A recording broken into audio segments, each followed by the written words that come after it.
me pasa directamente con el canal de YouTube de la Escuela de Pacientes, y a partir del momento de que abramos el canal de YouTube de la Escuela de Pacientes también podremos recibir preguntas a través del canal de YouTube de la Escuela de Pacientes. Joan, cuando diga, empezamos la emisión. Sí, pues empezamos la emisión, cuando quieras. Bueno, muy buenas a todos. Gracias, Joan Carles, por la presentación. Espera un momento, Manuel. Un momento, digo que nos pasen al canal de YouTube. Tarda un rato en iniciarse la emisión. Vale, sí. Listo.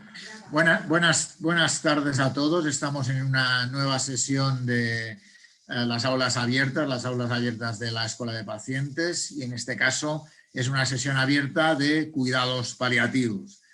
Tenemos con nosotros un experto en cuidados paliativos, médico de familia, psicoterapeuta, experto en cuidados paliativos y en dolor, que es Manuel José Mejías.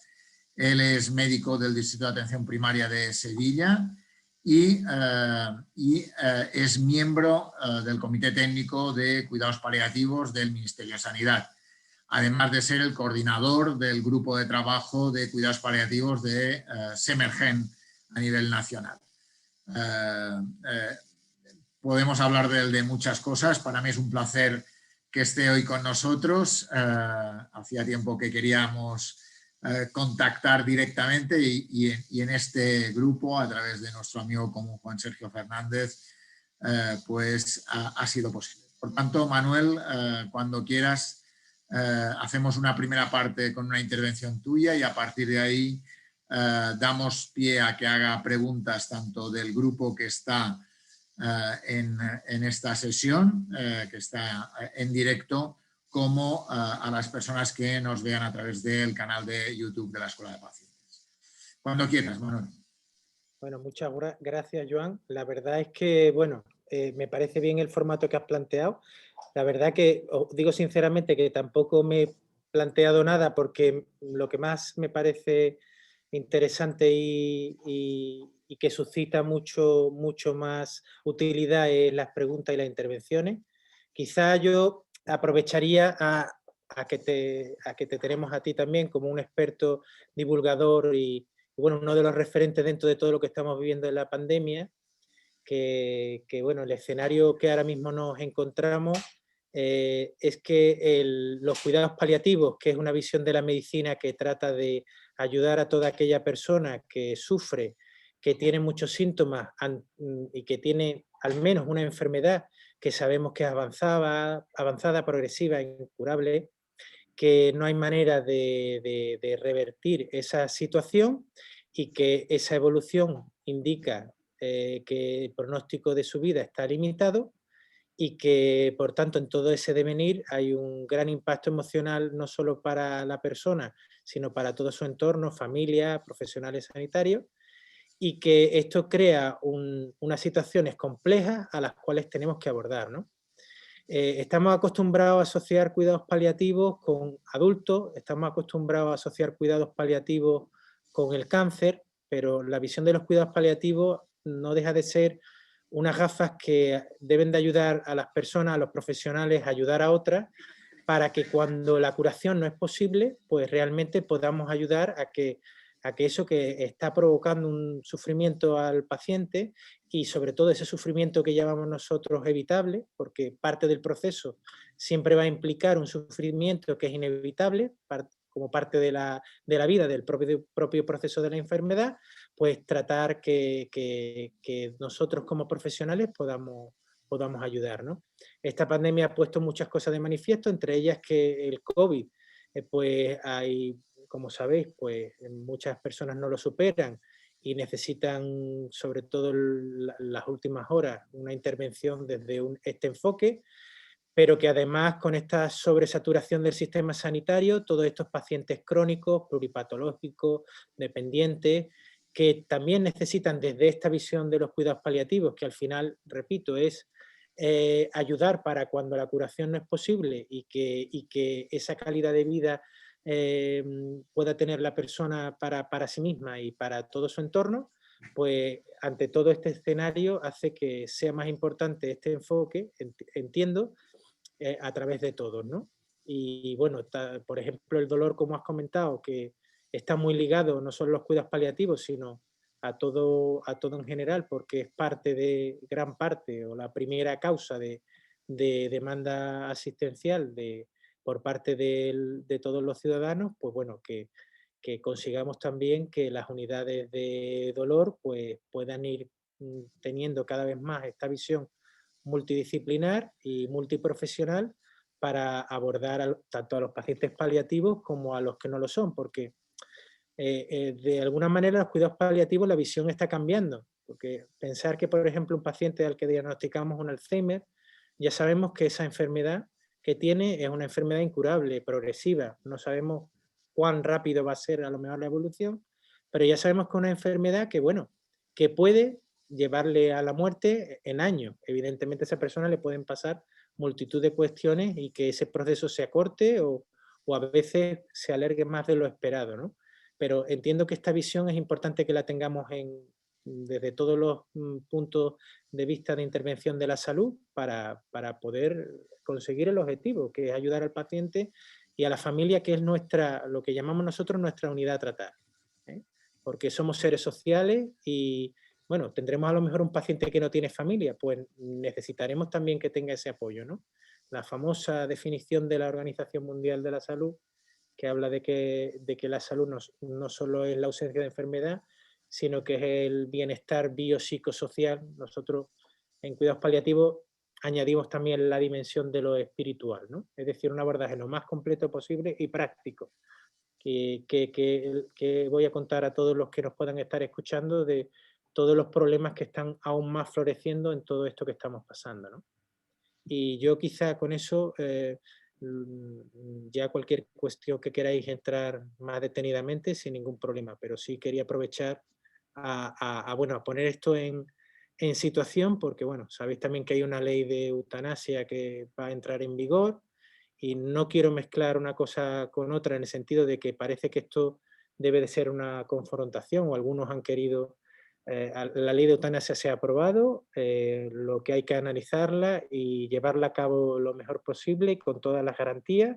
Y lo importante es que cualquier ciudadano que sufra, y más estando en una enfermedad, ya digo, desde cuidados paliativos, una persona dependiente, cualquier persona que cumpla los criterios, pues que se le puedan otorgar todas las herramientas que la medicina del siglo XXI ofrece para que esa persona pueda elegir libremente y no se vea mediatizada a la hora de elegir, ¿no? Que el acceso a la salud sea lo más igualitario posible. No podemos buscar falacias o podemos buscar cosas que no es posible tener un hospital, un superhospital al lado del último pueblo de las provincias muchas veces, ¿no? Desgraciadamente, pero sí que tengan los recursos suficientes para que además las personas que puedan estar en casa y quieran estar en casa, que en el entorno rural es muy solicitado, en el urbano también, pero bueno, estamos más acostumbrados, ¿no?, al acceso del hospital, pues que esa persona pueda tener el progreso de la enfermedad en su casa el mayor tiempo posible y que realmente uno tenga que ir al hospital cuando sea necesario, ¿no? Así que estoy a vuestra disposición. Me gustaría preguntarte, Manuel, cuando hablamos de enfermedades o pacientes o personas que necesitan una atención de cuidados paliativos, ¿de quién estamos hablando? ¿De qué enfermedades, de qué pacientes, de qué características, en qué momentos estamos hablando de ello? Realmente los cuidados paliativos, por eso hablo de la metáfora de las gafas, debemos de llevarlos todos los profesionales de la salud. Y lógicamente ponérnoslas, si se me permite la metáfora, cuando no sea necesario ante el paciente que estamos, ¿no? Porque al final lo que hace los cuidados paliativos es dar una herramienta que son habilidades de comunicación, que son lo que se llama el control de síntomas, que es, bueno, pues hacer la medicina que estamos acostumbrados, pero ir un paso más allá en el sentido de que es importante saber los diagnósticos, es importante saber los pronósticos, todo eso evidentemente.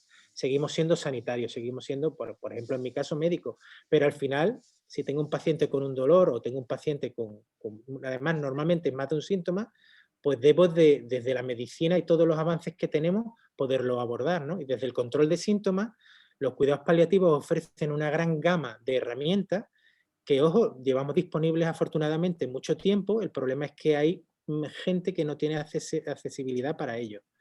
Cuando la situación del paciente es muy complicada o altamente compleja, que se llama, muy difícil, pues entonces debemos de contar con profesionales especializados en cuidados paliativos para que nos apoyen para un mejor abordaje de estas situaciones, ¿no? Puede ser por problemas de comunicación, por un problema físico que no podamos controlar, como pueda ser el dolor, que es muy frecuente, o la asfixia, la disnea, en fin, por el síntoma que sea, o por la cuestión que sea, a veces ya repito, social. Entonces, que entre los profesionales nos pongamos en marcha para dar la mejor solución posible. Por lo tanto, los cuidados paliativos deberíamos de conocerlo todos los profesionales del sistema sanitario y, por supuesto, toda la población, porque es increíble, pero todavía la población sigue pensando en que lo de los cuidados paliativos son los de la guadaña.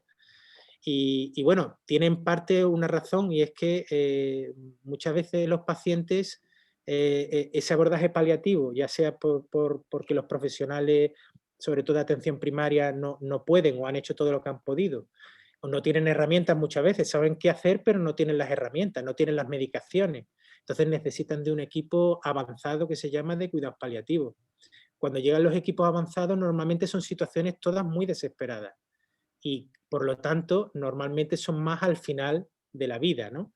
Entonces, yo entiendo que la gente pues tenga un poco esa imagen, ¿no? La verdad es que en el 99,9% de la mayoría por no decir de todos los que trabajamos en esto, y yo puedo decir que en la mía propia, no solo nos acogen con los brazos abiertos, sino que, bueno, nos ven como una salvación, en el sentido de que empezamos a ayudarles en aquellas cuestiones que son vitales para ellos, ¿no? Porque pueden ser vital, pues, cómo debo de mover a un paciente que está en la cama, cómo lo podemos ayudar para que no se ulcere, cómo podemos ayudarle para que beba mejor, se atragante menos. Es decir, hay tantas cosas en las que trabajar, y además con una herramienta preciosa que para mí es una de las grandes ventajas que aportan los paliativos, y no se habla muchas veces de ella, que es la planificación. Anticipada de decisiones, se habla también, aquí en Andalucía lo hablamos así, ¿no? Pero en definitiva es no solamente decidir qué vamos a hacer, ¿no?, ante determinadas circunstancias, sino que trabajando con el paciente y con los cuidadores familia, pues vamos explicando, en el caso, por ejemplo, de una demencia que cada vez es más conocido, pero es uno de los grandes olvidados, explicarle a las familias qué síntomas se van a encontrar cuando empieza un deterioro, qué cosas son más frecuentes, menos frecuentes, qué hacer ante ese tipo de problemas, ¿no? Oye, ¿qué hago si mi padre, mi madre empieza, por ejemplo, ya a no reconocernos? O qué hago cuando mi padre con Alzheimer se empecina o se empeña en hacer determinada cosa. ¿Qué hago? ¿Le dejo? ¿No le dejo? Todo este tipo de cosas, ¿qué hago? ¿Le doy medicación? ¿No le doy medicación? ¿Cuál? Todas estas cosas, si se trabajan desde un principio, claro, todo esto requiere, aparte de que haya conocimientos evidentemente y herramientas por parte de los sanitarios, la más importante, que es el tiempo. Y que es muy cierto, y bueno, con el paraguas de que hoy estamos aquí, de la Escuela Andaluza de Salud Pública, que tú muy bien representas, Joan, la prevención, la promoción de la salud es fundamental. La cantidad de heridas y sufrimiento que ahorramos en el paciente y en las familias, sobre todo, cuando nos anticipamos a todas las cosas que sabemos que con alta probabilidad van a ocurrir, porque bueno, la medicina no deja de ser una ciencia de probabilidades. La tranquilidad que podemos aportar y la seguridad para esas personas y familias es enorme, y te da una satisfacción que explica, pues bueno, cuando muchas veces mucha gente me pregunta que por qué me gusta tanto pues, poder ayudar a estas personas, ¿no? Todo el mundo piensa, uy, qué triste, qué desagradable. Pues yo puedo decir que personalmente las mayores alegrías que me he llevado profesionalmente, o de las mayores alegrías, ha sido en este campo, ¿no? Porque realmente tú ves que son situaciones desesperadas y que realmente está siendo útil. Creo que para un médico no hay nada más bonito, por lo menos para muchos de nosotros. Me gustaría preguntarte, Manuel José, ¿Cómo un paciente puede saber si necesita cuidados paliativos? ¿Cómo alguien dice, alguien que te diga, o cuándo un paciente puede empezar a recibir cuidados paliativos, ¿no? Es decir, son dos preguntas diferentes, pero de alguna forma me sitúo como paciente y quiero saber si yo necesito cuidados paliativos, cuándo puedo empezar. ¿Qué le podríamos decir? Bueno, la verdad que esta pregunta dependerá sobre todo en el hábitat, en el sitio física, geográficamente en el que se encuentre el paciente. Porque, bueno, todo en el papel es muy bonito, pero, repito, si están en un pueblo a 150, 300 kilómetros del hospital donde está la unidad a lo mejor de referencia de cuidados paliativos, este equipo avanzado les va a ser mucho más difícil llegar, ¿no? Entonces, ¿eso cómo se soluciona? Pues dando accesibilidad y mucha comunicación con los equipos de atención primaria. Y ante la pregunta muy interesante, o la apreciación que has hecho, eso además lo preguntan muchas veces las familias, ¿no? ¿Realmente mi padre, mi familiar, sabe lo que tiene? ¿Sabe? Siempre les digo lo mismo y en la experiencia de ver a miles de personas al final de su vida, y es que, hombre, quitando excepciones, toda regla tiene excepción, pero los pacientes son muy conscientes de su estado de salud, de su gran deterioro, ¿no? Nos encontramos con el conocido pacto de silencio, conspiración de silencio, en la que el paciente no sabe el diagnóstico normalmente, o sabe el diagnóstico pero no el pronóstico, es decir, no tiene toda la información para saber cuál es la situación médica real. Sin embargo, el paciente sabe que algo no va bien porque su cuerpo se va deteriorando y la persona cada vez no puede hacer lo que podía hacer antes, va perdiendo apetito, se va apagando, como la metáfora que utilizamos muchas veces de apagando como una velita, aunque como decimos en la vela puede llegar una ráfaga de viento y apagarse, ¿no? Pero lo normal es que haya más o menos un deterioro, una cronología esperada en la evolución. Y claro, realmente el paciente sabe que está malo y sabe cuando algo es irreversible, aunque no sepa el nombre y apellido de la enfermedad. Entonces, ahí es muy importante que el paciente confíe en nosotros. No es tan importante tanto saber el nombre y apellido, sino sobre todo estar con el paciente y darle la oportunidad al paciente y a la familia. Esto quizás yo es de las herramientas que siempre si me preguntan, ¿qué herramientas recomiendas? Dar la oportunidad de que pregunten. Todos sabemos que cuando tenemos una duda importante no hay nada más liberador que tener a alguien que nos dé la suficiente confianza y cercanía para que le podamos preguntar y nos pueda responder. Y si es un profesional, pues normalmente más, ¿no? Entonces, eso sí que es un punto muy importante para el paciente y para la familia, porque piensan, ¿no? Dentro de la mentalidad social y cultural, que bueno, si sabe el diagnóstico se puede deprimir, va a empeorar. Bueno, ¿esto puede ser verdad en algún paciente? Pues sí, repito, siempre hay excepciones que confirman la regla, pero tenemos estudios dentro de las limitaciones que hay en cuidados paliativos que un paciente cuando sabe su diagnóstico y su pronóstico mejora los síntomas, su calidad de vida y su supervivencia.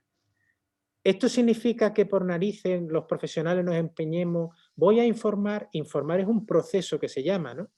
Y estamos obligados a dar la información que nos solicite el paciente. Si el paciente es autónomo para tomar decisiones, puede decidir por sí mismo. Si el paciente no está capacitado para tomar sus decisiones en cuanto a su salud, pues esto hace que lo tengamos que hacer con representantes y familiares, ¿no? Todo este trabajo. Pero es muy importante solventar todas las dudas y a veces la duda es decir, oye, Manolo, ¿sabes qué va a pasar con mi padre? ¿Crees que va a fallecer pronto? ¿No? Es algo que nos dicen muchas veces. Y a lo mejor están decir, pues mira, pienso que sí o pienso que no, pues no lo sé. Esa pregunta que es muy indeterminada realmente no tiene por qué generar inseguridad. La gente recibe bien la veracidad y sabe que tú, aunque te puedas equivocar, eso lo decimos, vamos, yo estoy harto de decírselo a mis pacientes. Digo, mira, me puedo equivocar, pero mi opinión, ante esta pregunta que es muy solicitada, ¿cuánto tiempo, no? Hacemos una valoración y cuánto piensa ¿qué le puede quedar a mi familiar? Pues en ese proceso, ¿de acuerdo? Pues nosotros intentamos contestar honestamente, ¿de acuerdo? Adaptando la información a cada persona, igual que a cada familiar, ¿no? O hay momentos a lo mejor que tenemos que ser capaces de ver que hay determinadas cuestiones que por el impacto emocional que estamos sobresaturados de información o estamos muy mal, estamos muy fastidiados, por no decir con J, pues a lo mejor ese momento no es el ideal para tratar ciertas cuestiones. Bueno, pues por eso esto es un proceso, ¿eh? Pero hay que dejar siempre la puerta abierta para que pregunte, para que si necesita algo pueda al menos contactar con nosotros. El teléfono es una herramienta que cuando se utiliza bien, por ejemplo, para estas cuestiones, aunque a veces, y más ahora con la pandemia, no podamos acceder físicamente o sea mucho más difícil a los pacientes, ¿no? Porque hay que intentar evitar, ¿no?, los riesgos y todo esto, da mucha seguridad. Y el ser honesto, yo creo que en ese sentido, tan claro como el agua, ¿no? Dentro de, ya digo, adaptando la información igual que al nivel cultural.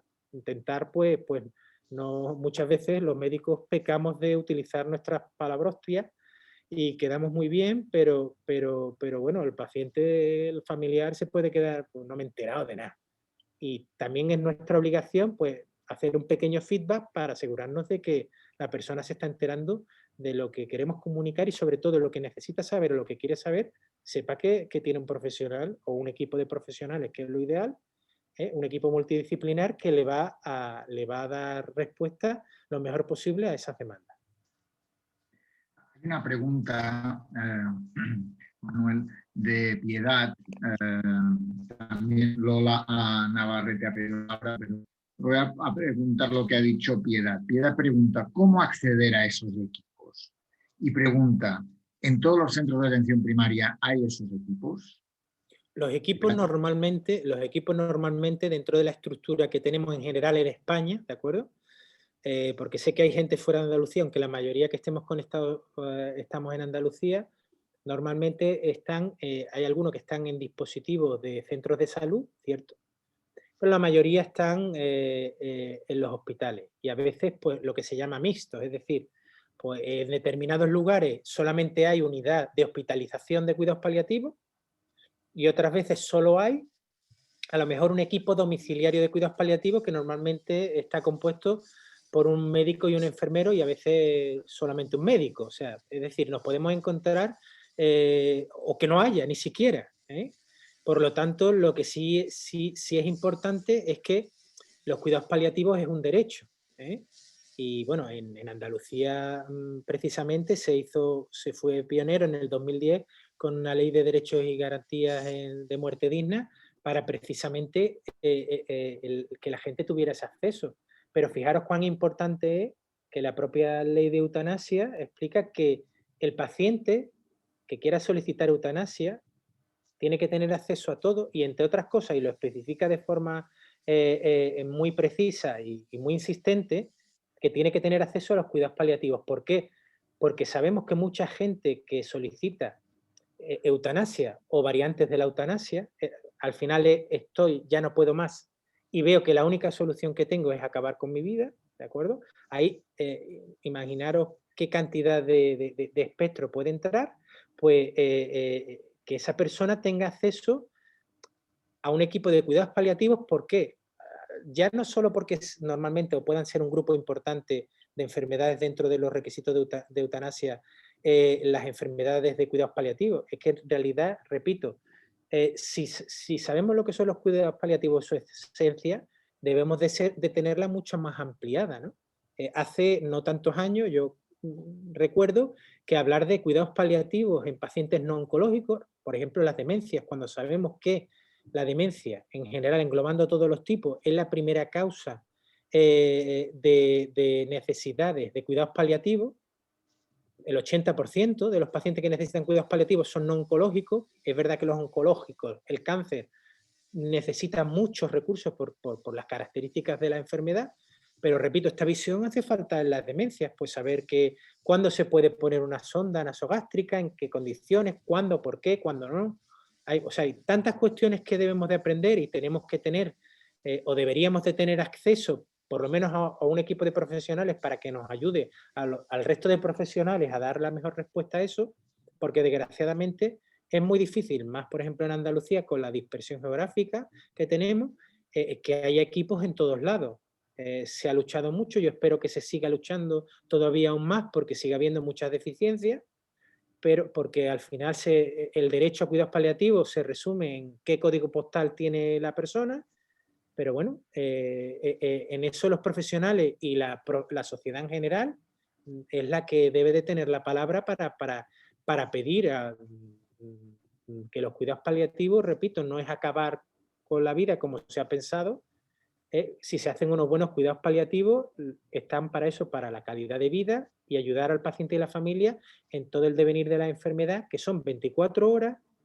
Esas 24 horas a veces se convierten no en días, sino en semanas y en meses, y eso es una experiencia muy traumática, muy difícil, y necesitan ayuda, y muchas veces están muy perdidos, y lo que necesitan es personas que le aclaren pues, cuestiones a veces que puedan parecer muy básicas, pero que las necesitan saber. Y si no tienen en el entorno, pues gente que haya pasado por eso, o profesionales que sepan, pues se sienten perdidos en el sistema, se sienten abandonados. Y lógicamente eso puede llevar, como muchos decimos, que hombre, que un paciente que quiera, una persona que quiera solicitar eutanasia, no pida la eutanasia porque no tenga, igual que digo cuidados paliativos, digo cualquier otro tratamiento, una cama articulada, por deciros algo, ¿no? O sea, muchas cosas que en realidad pueden llevar a una persona a tomar una decisión tan seria como querer acabar con su vida, y que un equipo de profesionales comandado por un médico responsable ejecute esa decisión o ese deseo, ¿no? Entonces, esto es una cuestión muy peliaguda, que la solución es muy clara, mucha formación y hay que trabajar mucho. Y desgraciadamente ese es el problema que tenemos, que no tenemos tiempo. Lola quería preguntar, no sé si Lola puedes.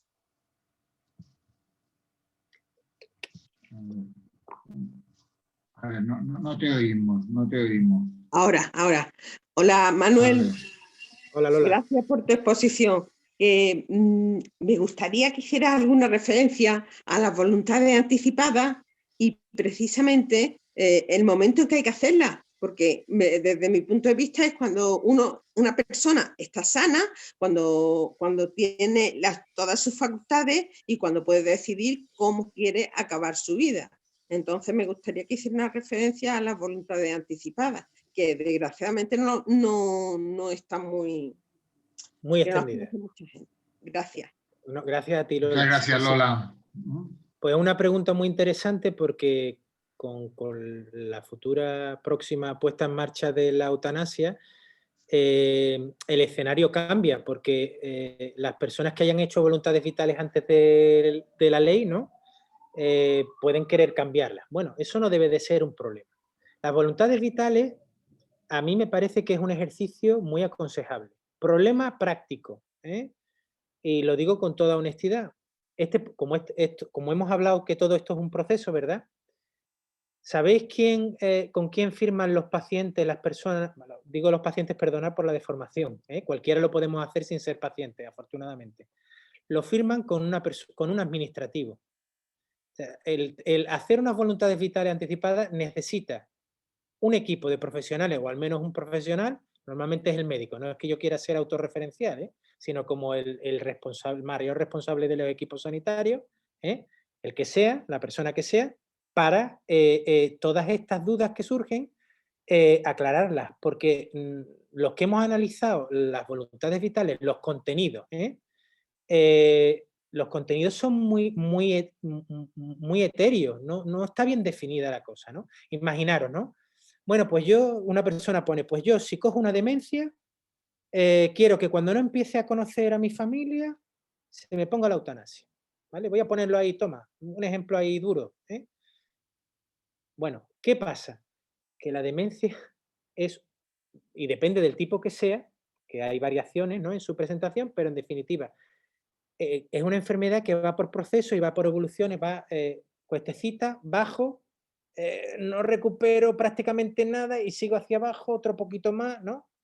De forma que esa persona va a haber momentos en que el tiempo de no reconocimiento de sus familiares va a ser cada vez mayor y cada vez va a tener menos momentos en que identifique a sus seres queridos. Pero es que esa persona puede estar perfectamente feliz, tranquila, en paz, confunde a lo mejor la hija con la nieta y está bien. Realmente la reflexión es, esa persona quería que se le aplicara una eutanasia o una sedación paliativa o lo que fuera, o no se le aplicara ningún tratamiento ante esas circunstancias, esto es complicado, ¿no? Entonces, las voluntades vitales es una herramienta que está muy bien, pero el problema es que también van cambiando, las personas vamos cambiando, ¿verdad? A que si hemos tenido este año tan difícil, a que no somos iguales los que estamos aquí que hace un año. Yo os puedo asegurar que seguro que no somos exactamente iguales. Y algunos de los que estamos aquí, no voy a decir que diferentes, pero hay muchas perspectivas de la vida que nos han podido cambiar. Con lo cual, también sabemos que las voluntades vitales en los enfermos, por ejemplo, que están muy bien definidos y se trabaja muy bien, que la enfermedad de la esclerosis lateral amiotrófica, la ELA, la famosa ELA, bueno, pues sabéis que estas personas van perdiendo movilidad y bueno, con la cabeza pues intacta. Y llega un momento que no pueden respirar de forma natural y necesitan ayuda. Y llega un momento que necesitan ayuda, digamos, más artificial. Y entonces ya hay que abrirle el agujerito para poner un respirador. Bueno, cuando llega ese momento, hay muchas personas que, bueno, todo esto se va trabajando y dice, yo no quiero estar inmóvil ya con una máquina, yo no quiero. Bueno, pues la mayoría de las ELAs, siempre hay un momento que tienen duda, aunque lo hayan tenido clarísimo y lo hayamos estado trabajando en mucho tiempo, que la duda es razonable.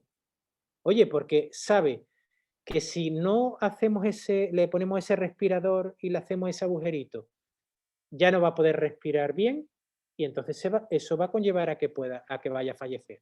Otra cosa es que nosotros le decimos, bueno, si tú decides eso, hay herramientas, entre ellas la sedación paliativa, que no provoca la muerte, lo que hace es aliviar el sufrimiento y disminuye la conciencia, lo que necesite la persona para que no sufra y el tiempo que lo necesite, ¿no? En el caso, por ejemplo, de ELA, que ya estamos ahí en que se decide que no se le va a poner el respirador, pues bueno, se le va poniendo poco a poco y demás, y se hace un tránsito bastante, permitidme la expresión, bastante dulce, ¿no? Voluntades vitales se deben apoyar en mi conclusión, en mi opinión, sí, pero con profesionales sanitarios formados. Con todo mi respeto, un administrativo a lo mejor saben más que muchos profesionales.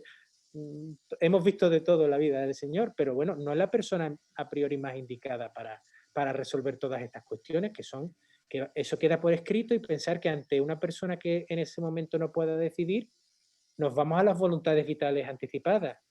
Y además nos vamos, si tenemos dudas, al representante que allí esté escrito, con lo cual tenemos que confiar en lo que ese representante nos diga.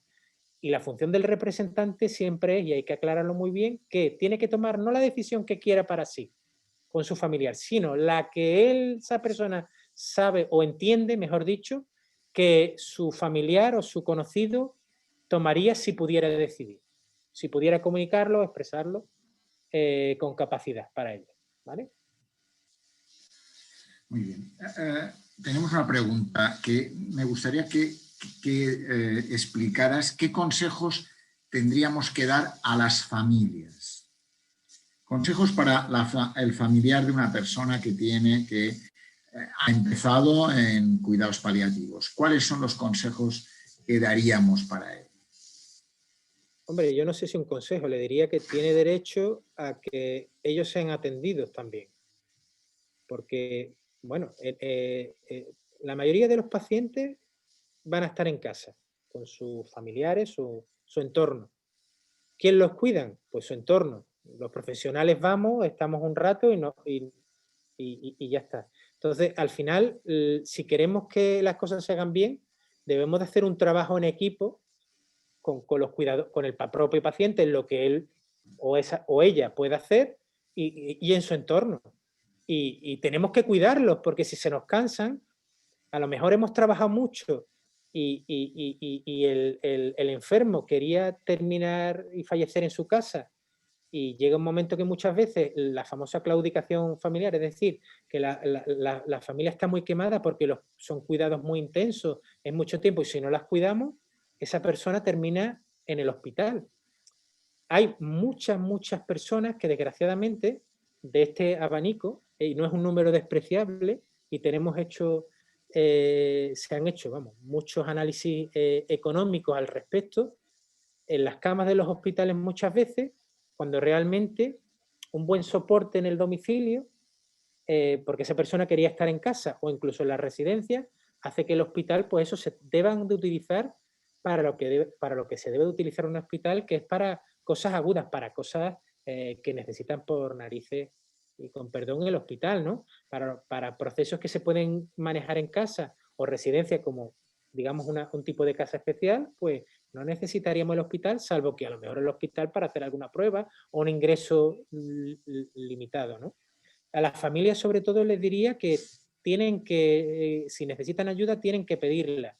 Si los profesionales no somos capaces de preguntar muchas veces o de mostrar el interés que debemos demostrar por cualquier cuestión, ya sea porque cada uno trabaja de una manera, porque estamos sobrecargados sobre todo, ¿no?, de trabajo y de problemas, pero que realmente es muy importante tener claro que sin la familia, los profesionales no somos nada. No vamos a ayudar al paciente, a un paciente que tiene, lógicamente, que tiene un grado de dependencia, es decir, que necesita ayuda, si la familia no nos ayuda. Va a ser muy difícil. La familia siempre es la clave en ese sentido para que todos estemos satisfechos con todo el trabajo que se haga y sea un trabajo útil, que sirva, no un trabajo hacer por hacer.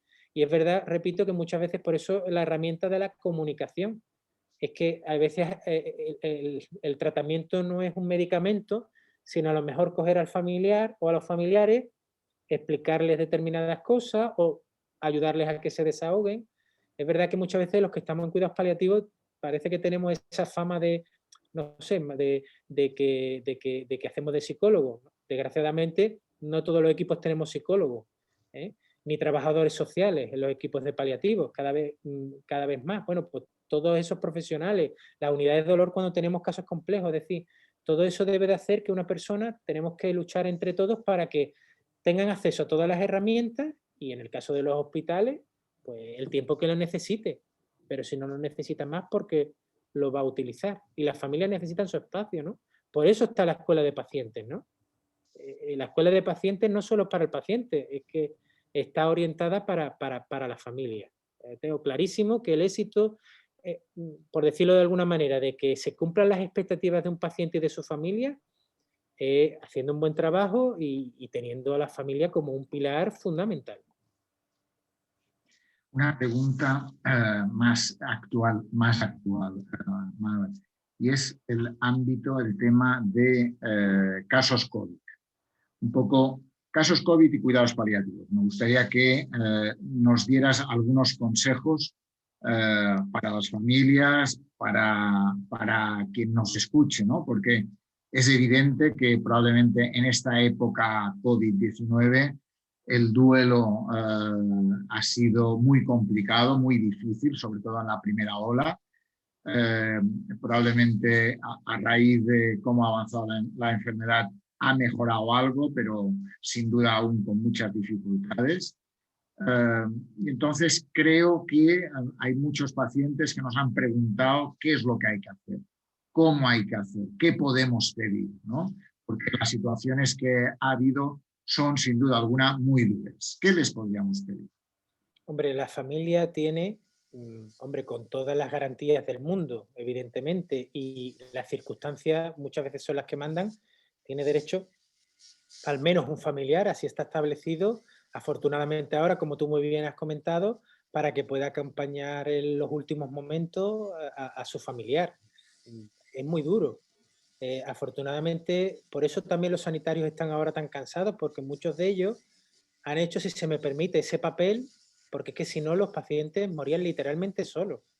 Y el paciente, las personas cuando no tenemos una muerte súbita, sino que tenemos una muerte progresiva, como la que sucede con estas enfermedades normalmente, pues es en ese proceso la persona, el oído, el tacto, son los dos últimos sentidos que se pierden y sabemos y entendemos que esa persona llegará a un punto a lo mejor que no es consciente, pero sí nota esa calidez y necesita esa compañía, es fundamental, es un tratamiento tan importante como las medicaciones que tengamos que administrar, pues para que no tenga, sobre todo el problema que hay en los COVID normalmente, que es la disnea, la asfixia, bueno, esa dificultad para respirar, los pulmones no le funcionan y bueno, esa sensación de ahogo, pues bueno, afortunadamente tenemos medicamentos para eso, pero un tratamiento fundamental es tener al lado al menos un familiar, ¿no? Lo ideal serían más, ¿no? Pero bueno, evidentemente por las cuestiones que ya sabemos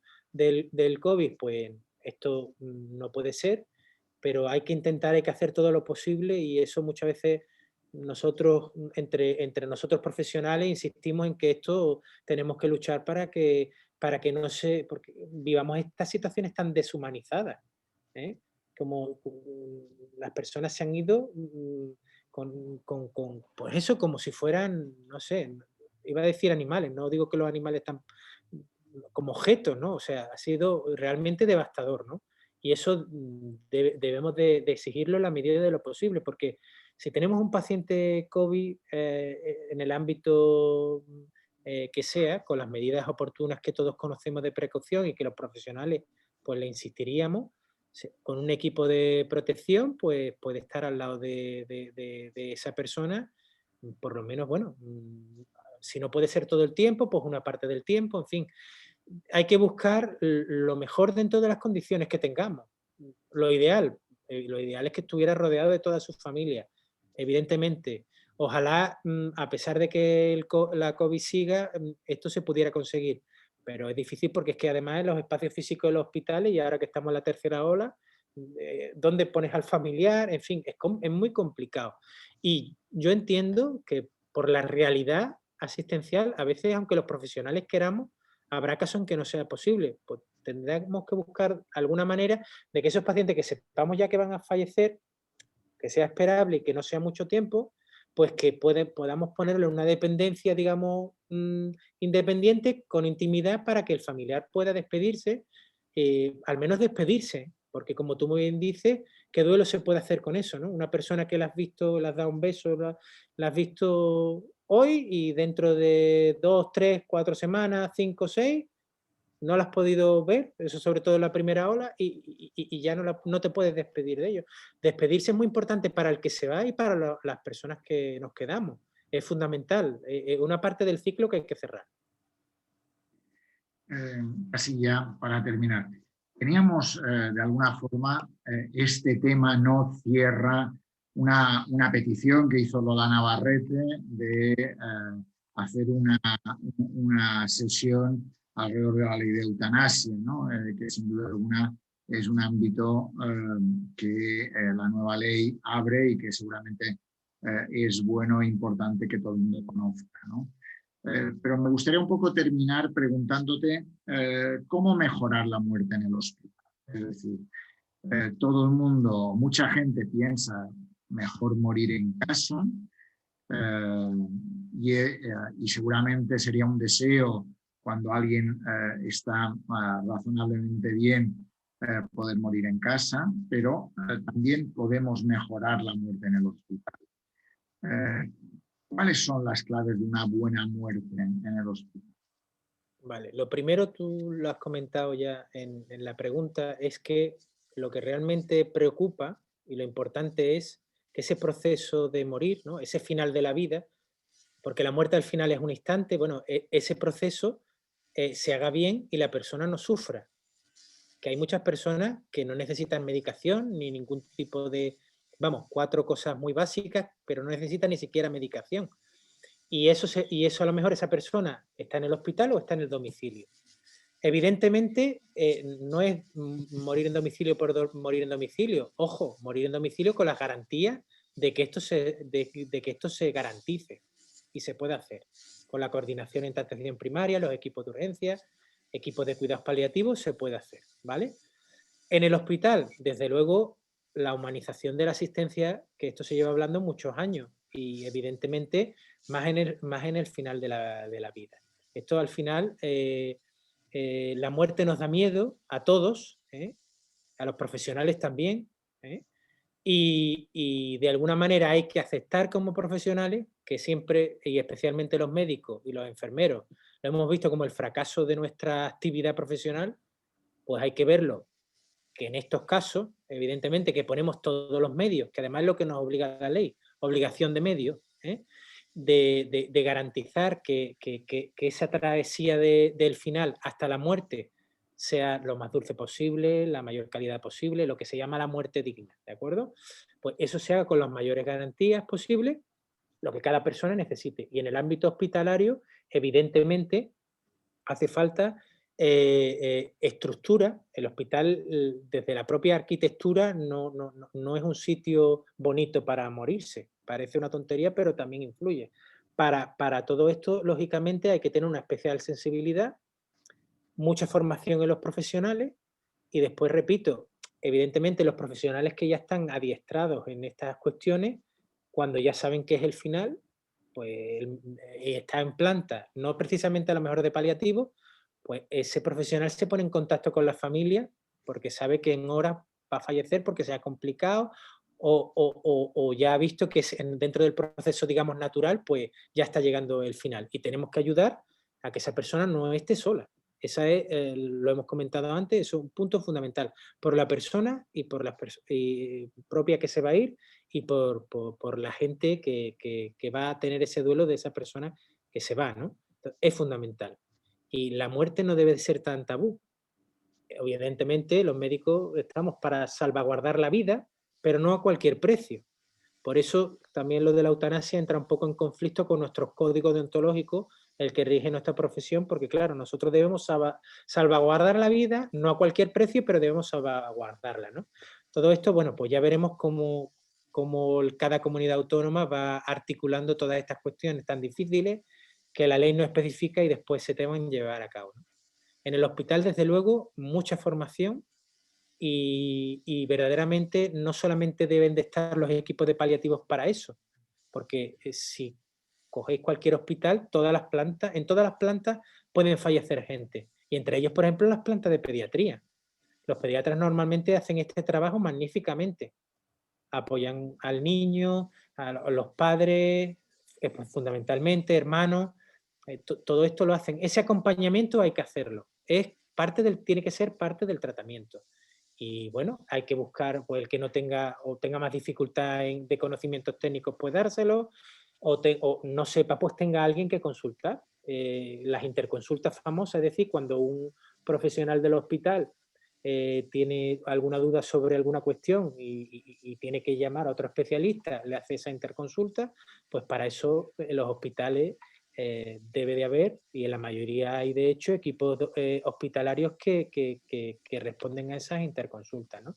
Pero debe de ser, que ya lo hemos hablado al principio, en los cuidados paliativos deben de todos los profesionales sanitarios, los auxiliares de enfermería, absolutamente todos tener un conocimiento, según sus competencias, conocimientos básicos de cuidados paliativos, porque a todos se nos van a morir pacientes.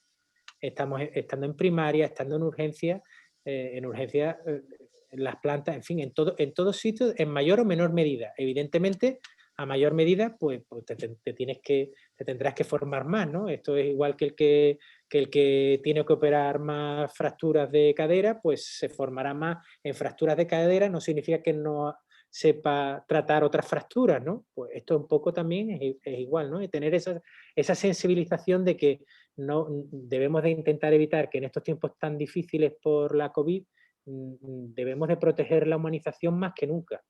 Y eso sí que es una cuestión que muchas veces se olvida, con las personas terminan siendo números, los fallecidos, los contagios, ¿no? Y al final no son números, son personas, ¿no? Entiendo que es muy difícil, lo sabemos todos, pero bueno, con las herramientas que tenemos que dar la mejor atención posible, y es fundamental esa atención al final de la vida y que los familiares participen. Como dice Piedad, queda mucho por hacer en todo esto. Falta personal, faltan medios, falta formación, falta actitud. y sin duda alguna en ese tema queríamos abrirlo, es un tema para hablar mucho. Yo creo que el tema de la muerte es un tema que necesita ponerse más encima de la mesa. Creo que hablar de cuidados paliativos también nos acerca de alguna forma a hablar de la muerte, en alguna forma. Hablar de la eutanasia también nos acerca a hablar de la muerte y por tanto seguiremos hablando de estos temas. Te agradezco, Manuel, tu claridad, tus mensajes, tu paciencia, tu prudencia en esta sesión. Tenemos una próxima sesión, lo digo para todos, va a ser el martes a las 7 de la tarde, os lo enviaremos como a todos. Va a ser sobre enfermedades infecciosas, en un momento en donde las enfermedades infecciosas, en este caso víricas, pero vamos, las enfermedades infecciosas están marcando nuestra vida de una forma muy importante. El virus del SARS-CoV-2 está haciendo estragos en nuestra población. Es verdad que ha disminuido los casos de gripe, han disminuido las reinfecciones de casos de POC, ¿no? Por tanto, habrá que hablar de por qué pasa una cosa y por qué la otra, por qué nos contagiamos de este virus y por qué nos salvamos de otras reinfecciones. Habrá que hablar de los antibióticos y los problemas que podrá haber en el futuro alrededor de los antibióticos por las dificultades que hay en estos momentos ya.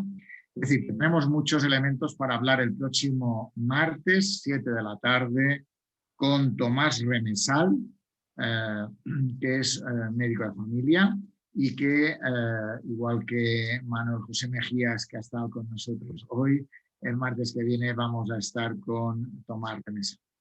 Muchísimas gracias, Manuel, por haber estado con nosotros, por esta sesión tan agradable, tan magnífica, con tantas claves de humanización, de espiritualidad, de la importancia de tener en cuenta todos esos aspectos tan importantes en la vida y también, como no, también tan importantes en la muerte.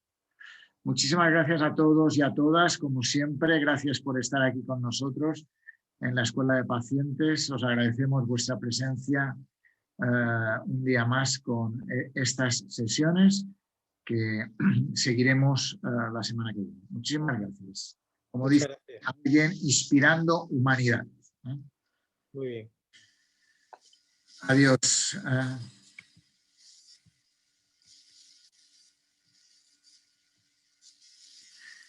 Bueno, muchas gracias, Manuel. Gracias, Joan, y a todos. Un saludo. Un placer. Igualmente. Nos vemos. Gracias, Lola, por haber estado otra vez. Lola, que nos ha hecho la pregunta. Y gracias a todo este equipazo que tenemos de gente siempre y que ya veis. Gracias. Todo el mundo te da las gracias y que... Gracias, Giancarlo. Me ha costado mucho trabajo llegar hasta aquí porque me he metido en las reuniones con el líder del pasado y no me habían mandado el nuevo. En fin, que un jaleo. Y además hemos tenido 2 entradas diferentes, no sé por qué, lo siento. Sí.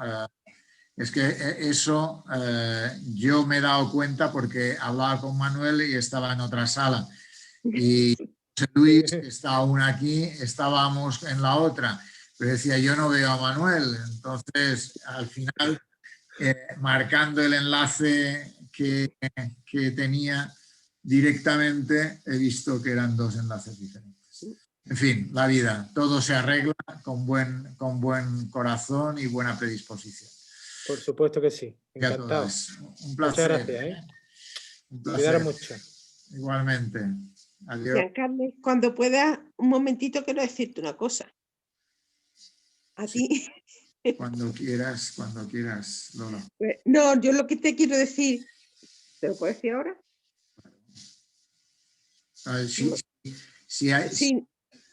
Sí, hay gente aún, lo digo porque...